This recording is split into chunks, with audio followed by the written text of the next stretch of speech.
Hello friends, good afternoon. मैं विनोद कुमार, सहायक आचार्य राजनीति विज्ञान, वीर बाला कालीबाई राजकीय कन्या महाविद्यालय डूंगरपुर। दोस्तों, आज का जो ये वीडियो है, इस वीडियो में हम BA part second political science में जापान की डाइट के द्वितीय सदन सभासद सदन के बारे में पढ़ेंगे। इससे पहले वाले वीडियो में दोस्तों हमने डाइट के प्रथम सदन प्रतिनिधि सदन के बारे में पढ़ा था। मित्रों, जापान की राष्ट्रीय संसद एक द्विसदनात्मक व्यवस्थापिका है और उसे डाइट कहा जाता है। दोस्तों, आपको ध्यान में रखना है कि जापान के संविधान के अनुसार डाइट जो है वो राज्य की शक्ति का सर्वोच्च अंग है। दोस्तों, जापान के संविधान के आर्टिकल 41 में कहा गया है कि डाइट राज्य की शक्ति का सर्वोच्च अंग होगा और राज्य का एकमात्र विधि निर्माण करने वाला अंग होगा। दोस्तों, डाइट के दो सदन हैं, प्रतिनिधि सदन जो प्रथम सदन है और सभासद सदन या पार्षद सभा जो द्वितीय सदन है। दोस्तों, डाइट जो है वो पूर्णतया प्रतिनिधियात्मक तथा लोकतंत्रात्मक संसद है। दोस्तों, आज हम इस वीडियो में जापान की डाइट के द्वितीय सदन सभासद सदन की चर्चा करेंगे। दोस्तों, जैसा कि मैंने आपको पहले बताया है कि सभासद सदन डाइट का द्वितीय सदन है और दोस्तों इसके सभी सदस्य निर्वाचित होते हैं। इसके निर्वाचन में दोस्तों वे सभी मतदाता भाग लेते हैं जो प्रतिनिधि सभा के सदस्यों को चुनते हैं।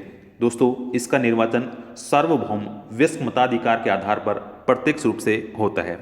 मित्रों, आपको ध्यान रखना है कि सभासद सदन जो है इसकी सदस्य संख्या 252 है और इन 252 सदस्यों में से 152 सदस्य भौगोलिक आधार पर चुने जाते हैं, अर्थात उन निर्वाचन जिलों से चुने जाते हैं जिनमें देश को विभाजित किया गया है और जो स्थानीय प्रशासन क्षेत्रों के अनुरूप होते हैं। और दोस्तों, शेष 100 सदस्य जो हैं वो संपूर्ण राष्ट्र द्वारा आनुपातिक प्रतिनिधित्व की सूची पद्धति के आधार पर निर्वाचित किए जाते हैं। तो दोस्तों, आपको ध्यान रखना है कि सभासद सदन जो है उसके सभी सदस्य निर्वाचित होते हैं। अब अपन चर्चा करते हैं सदस्यों के लिए योग्यताओं की। तो दोस्तों, आपको ध्यान रखना है कि प्रतिनिधि सदन और सभासद सदन जो दोनों सदन हैं उन दोनों सदनों के सदस्यों की योग्यताएं समान हैं। केवल एक अंतर है दोस्तों, और वो अंतर ये है कि प्रतिनिधि सदन जो है उसका सदस्य बनने के लिए न्यूनतम आयु 25 वर्ष होनी चाहिए, जबकि सभासद सदन जो है उसका सदस्य बनने के लिए न्यूनतम आयु जो है वो 30 वर्ष होनी चाहिए। दोस्तों, इससे पहले वाले वीडियो में हमने प्रतिनिधि सभा के सदस्यों के लिए जो योग्यताएं पढ़ी थी उन योग्यताओं को हमें यहाँ ध्यान रखना है। केवल अंतर ये ध्यान रखना है कि प्रतिनिधि सदन का जो सदस्य है उस सदस्य बनने के लिए न्यूनतम आयु जो है वो 25 वर्ष होनी चाहिए, जबकि सभासद सदन जो है उसका सदस्य बनने के लिए न्यूनतम आयु 30 वर्ष होनी चाहिए। दोस्तों, जिसे मोटे तौर पर अगर अपन सभासद सदन जो है उसके सदस्यों की योग्यता की बात करें तो वो है कि वह जापान का जन्मजात नागरिक होना चाहिए, उसकी आयु 30 वर्ष से कम नहीं होनी चाहिए, वह सरकार के अधीन किसी लाभदायक पद पर ना हो, वह पागल अथवा दिवालिया ना हो, वह चुनाव क्षेत्र में कम से कम 3 माह से रह रहा हो, उसे कानून द्वारा डाइट की सदस्यता के अयोग्य घोषित न किया गया हो। और दोस्तों, आपको ये भी ध्यान में रखना है कि कोई भी व्यक्ति एक साथ दोनों सदनों की सदस्यता प्राप्त नहीं कर सकता। तो मित्रों, आपको समझ में आ चुका होगा कि सभासद सदन का सदस्य बनने के लिए जापान का जन्मजात नागरिक होना चाहिए, आयु 30 वर्ष से कम नहीं होनी चाहिए, वह सरकार के अधीन किसी लाभदायक पद पर नहीं होना चाहिए, पागल या दिवालिया नहीं होना चाहिए, उसे कानून द्वारा डाइट की सदस्यता के अयोग्य घोषित नहीं किया गया हो। और दोस्तों, कोई भी व्यक्ति जो है वो एक साथ दोनों सदनों की सदस्यता प्राप्त नहीं कर सकता है। तो ये अपन ने पढ़ी सदस्यों के लिए योग्यताएं। अब दोस्तों हम चर्चा करते हैं कार्यकाल की।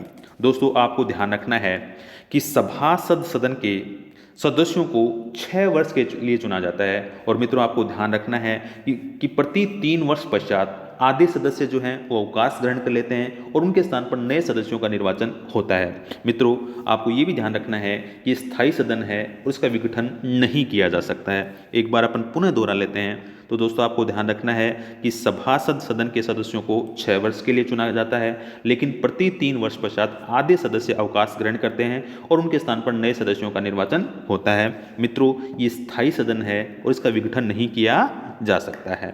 अब दोस्तों, हम चर्चा करते हैं गणपूर्ति की। दोस्तों, जापान का जो नया संविधान 1947 में लागू किया गया था, उस संविधान के आर्टिकल 56 में कहा गया है कि डाइट के किसी भी सदन में तब तक कार्यवाही नहीं की जा सकती जब तक कि सदन की कुल संख्या के 1/3 सदस्य उपस्थित ना हो। मित्रों, आपको ध्यान रखना है कि सभासद सदन की गणपूर्ति के लिए 1/3 सदस्यों की उपस्थिति आवश्यक है। अब दोस्तों, हम चर्चा करेंगे सभापति के बारे में। दोस्तों, आपको ध्यान रखना है कि सभासद सदन को अपना सभापति तथा उपसभापति चुनने का अधिकार है।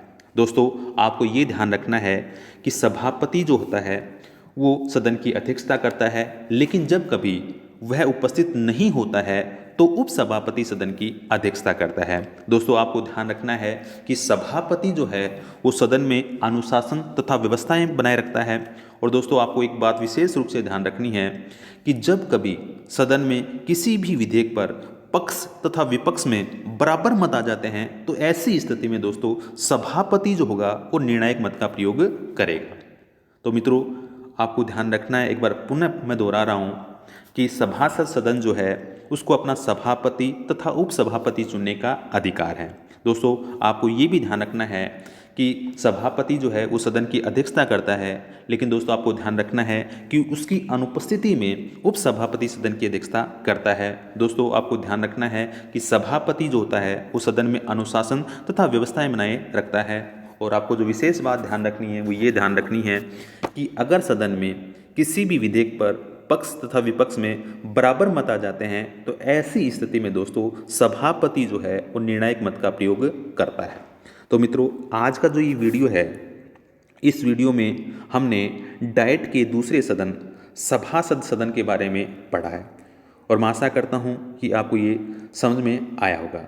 दोस्तों, जैसे आपको छोटे प्रश्नों में पूछा जा सकता है कि सभासद सदन के सदस्यों का कार्यकाल कितने वर्ष होता है, तो दोस्तों आपको ध्यान रखना है कि सभासद सदन के सदस्यों को 6 वर्ष के लिए चुना जाता है, लेकिन प्रति 3 वर्ष पश्चात आधे सदस्य क्या कर लेते हैं, अवकाश ग्रहण कर लेते हैं और उनके स्थान पर नए सदस्यों का निर्वाचन होता है। आपसे ये भी पूछा जा सकता है कि सभासद सदन जो है उसकी गणपूर्ति कितनी है, तो आपको ध्यान रखना है दोस्तों कि सभासद सदन जो है उसकी गणपूर्ति के लिए सभासद सदन की कुल सदस्य संख्या के 1/3 सदस्यों की उपस्थिति आवश्यक है। दोस्तों, आपसे ये भी पूछा जा सकता है कि सभासद सदन जो है उसका सदस्य बनने के लिए न्यूनतम आयु कितने वर्ष होनी चाहिए। तो मित्रों, आपको ध्यान रखना है कि सभासद सदन जो है उसका सदस्य बनने के लिए न्यूनतम आयु 30 वर्ष होनी चाहिए। और अगर बड़े प्रश्नों में आपसे पूछा जाए कि सभासद सदन जो है उसके गठन के बारे में बताइए, तब ये सारे बिंदु हमें ध्यान में रखने हैं कि सभासद सदन जो है उसकी रचना कैसे होती है, उनके सदस्यों का निर्वाचन कैसे होता है, सभासद सदन का सदस्य बनने के लिए क्या योग्यताएं होनी चाहिए, कार्यकाल के बारे में हमें जानकारी होनी चाहिए, गणपूर्ति के बारे में हमें जानकारी होनी चाहिए, इसके सभापति और उपसभापति के बारे में हमें जानकारी होनी चाहिए। तो दोस्तों, इस वीडियो में हमने सभासद सदन के बारे में पढ़ा है। इससे पहले वाले वीडियो में हमने डाइट का जो प्रथम सदन है, प्रतिनिधि सदन, उसके बारे में पढ़ा था। अगर आपने वो वीडियो नहीं देखा है तो वो वीडियो भी आप देख लीजिए। अगला जो वीडियो है दोस्तों, उस वीडियो में हम डाइट की शक्तियों के बारे में पढ़ेंगे। तो मित्रों, अगले वीडियो में हम पढ़ेंगे डाइट की शक्तियों के बारे में। तब तक के लिए जय हिंद, जय भारत।